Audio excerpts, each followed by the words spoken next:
Bom dia, Renan. Seja bem-vindo à Jovem Pan Maringá. Bom dia, uma honra estar aqui com vocês. Sempre um prazer. Adoro Maringá, adoro a região também. Enfim, espero contribuir com vocês. Muito obrigado pela oportunidade, de verdade. Renan, já vou começar com você.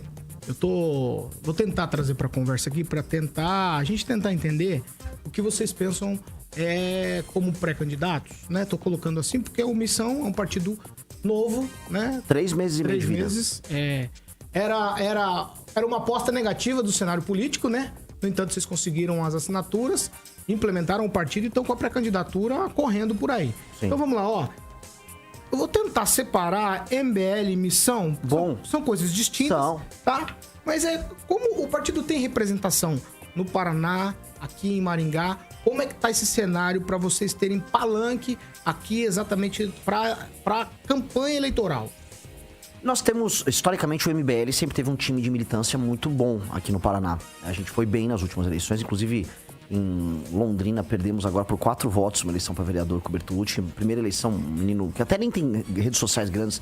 Ganhamos com um idiota lá em Curitiba, que é o João Bétega, e nos arrependemos, tanto que nós expulsamos ele do movimento e a equipe dele inteira pediu demissão. Então, a gente tem força, tem penetração. O MBL tem uma história muito grande no Paraná. Dito isso, agora com o partido as coisas mudam de figura, porque você precisa ter lideranças espalhadas pelo Estado. A gente está falando de quase 100 candidatos, quando você soma deputado estadual e federal. A gente tem o França como pré-candidato ao governador. Então a gente está fazendo agora uma construção não só de um discurso, mas de uma proposta que envolva Paraná, linkada com o modelo de Brasil. E eu venho tentando construir isso em todos os lugares que eu vou. Esse aqui, eu já rodei Pernambuco, eu rodei Rio Grande do Norte, eu rodei Ceará. De grandes viagens, né? Eu dei uma passada em Minas, fiz um pouco no interior de São Paulo. Agora a outra viagem grande que eu tô fazendo é Paraná. Justamente como uma contraposição à viagem que a gente teve agora pro Nordeste. Por quê? Porque a gente vê no Brasil alguns modelos de país diferentes. Eu rodei alguns lugares no interior do Rio Grande do Norte, cidades sem nenhuma atividade econômica. É exatamente o oposto que a gente tem aqui no Paraná.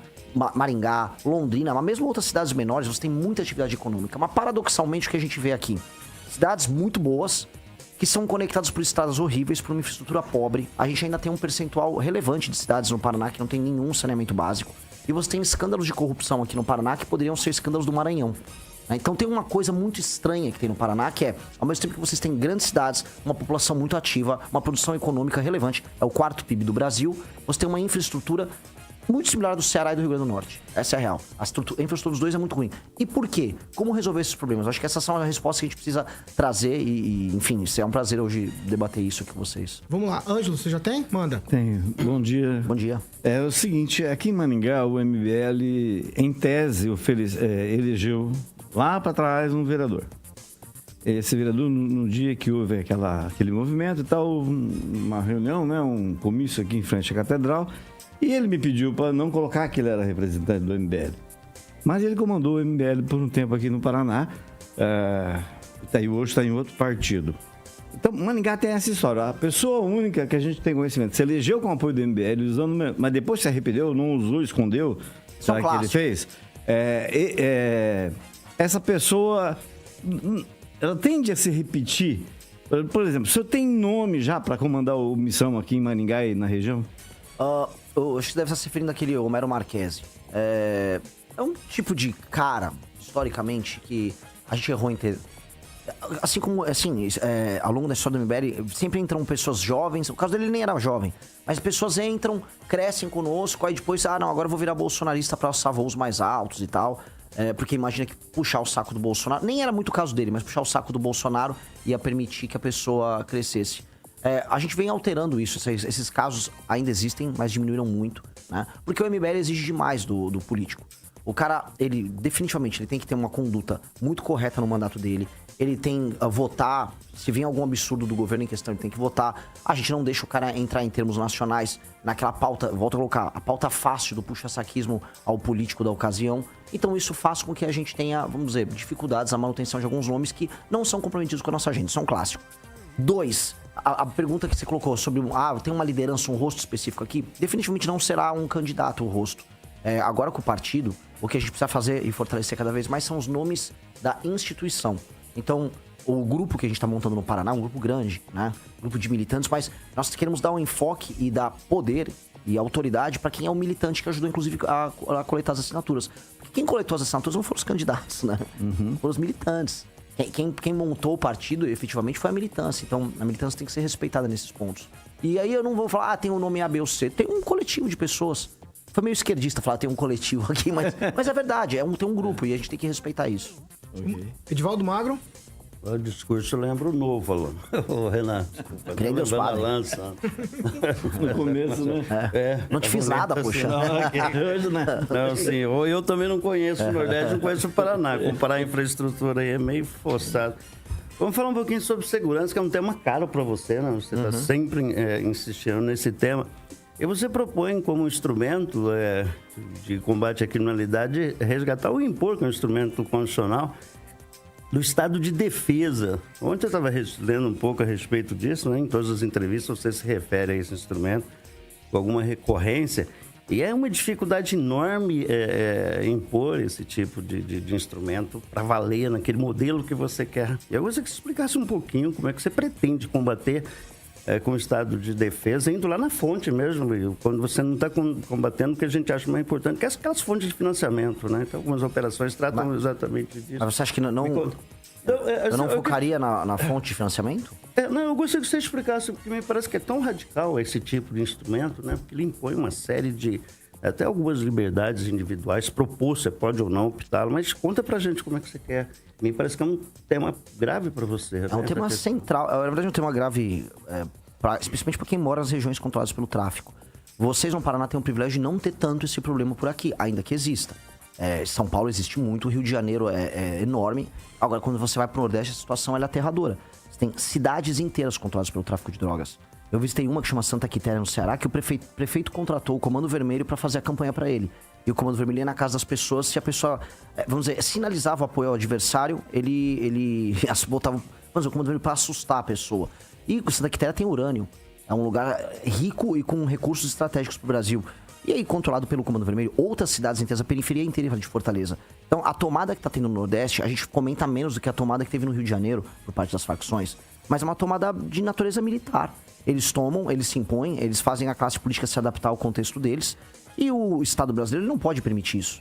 Então, é uma medida, a gente pode falar, radical, porque a situação é dramática. É igual falar, olha, a pessoa tá com câncer e ela vai ter que tomar uma medida mais radical, ela vai ter que fazer uma cirurgia. Sim, nós vamos fazer uma cirurgia, mas é um procedimento invasivo. O Brasil está precisando disso. Senão, o que vai acontecer é que nós vamos nos tornar o México. O México hoje tem regiões realmente inteiras controladas quase que formalmente pelo tráfico, pelos cartéis.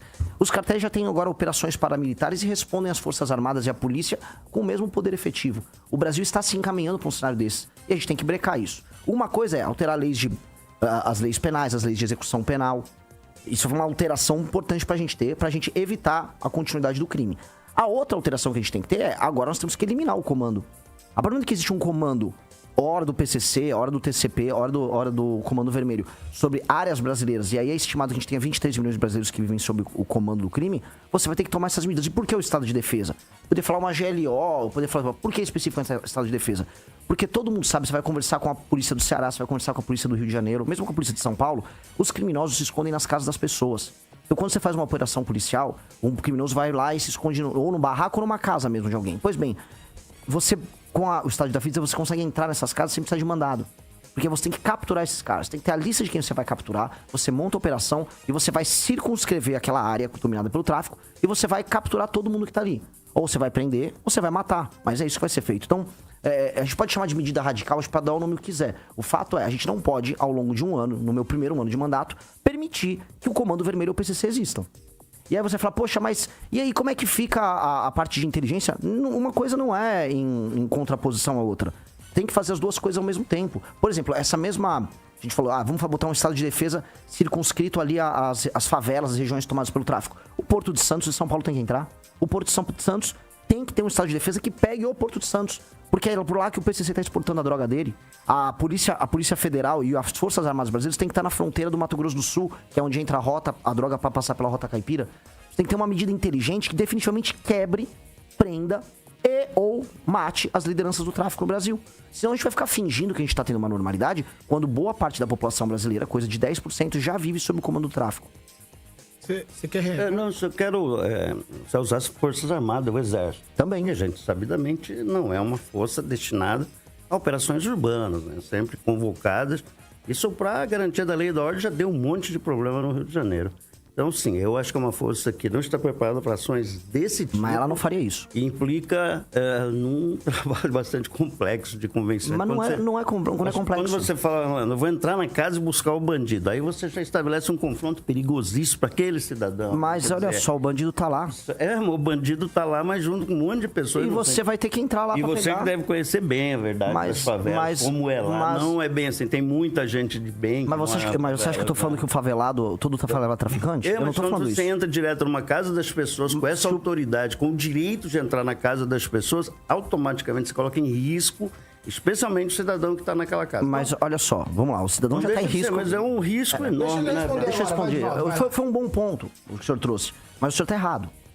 Efetivamente o senhor está errado. Primeira coisa, o traficante, ele faz refém a pessoa é obrigada a colocar o traficante dentro da casa dela. A polícia não vai chegar atirando em todo mundo e tampouco eu acho que a população ali é uma população composta inteira de traficantes. Não é, a Rocinha não é assim, é o morro dos traficantes. É um morro controlado por traficantes. Eu quero libertar aquelas pessoas. Isso é a primeira coisa. Segunda coisa, sim, as Forças Armadas Brasileiras não são elas que vão fazer o combate direto. Porque sequer eles têm, vamos dizer, equipe e treinada para tal. O que eles fazem é ser uma força auxiliar e todo mundo sabe. Quem vai derrotar o crime organizado no Brasil são as forças e os batalhões de polícia espalhados pelo Brasil. Ponto. Porque são eles que já vêm fazendo isso e, inclusive, não vamos arrancar a glória deles de derrotar os seus maiores inimigos, que são esses traficantes e essas facções. As Forças Armadas são auxiliares. Existem forças especiais do Exército Brasileiro que podem atuar pontualmente em operações junto com as polícias. Mas, efetivamente, todo mundo sabe, os governadores, as próprias Forças Armadas, que as Forças Armadas são auxiliares. Então, para te dar um exemplo bem ilustrativo, se eu estou no Rio de Janeiro com as forças policiais entrando nas favelas e fazendo as operações para desmontar o crime, quem vai estar na rua fazendo o acompanhamento e fazendo aquela ronda ostensiva armada para garantir que o crime não desça, são as Forças Armadas. Porque não são eles a fazer o combate ostensivo direto. Eles vão fazer a ronda ostensiva, que é uma outra coisa. Então, cada um num papel. Mas as Forças Armadas têm que ser colocadas em campo. Porque elas são forças auxiliares que vão permitir a consecução do projeto. Se gostou do vídeo, por favor, inscreva-se no canal e ative o sininho. Assim você apoia meu trabalho e ajuda o movimento a crescer.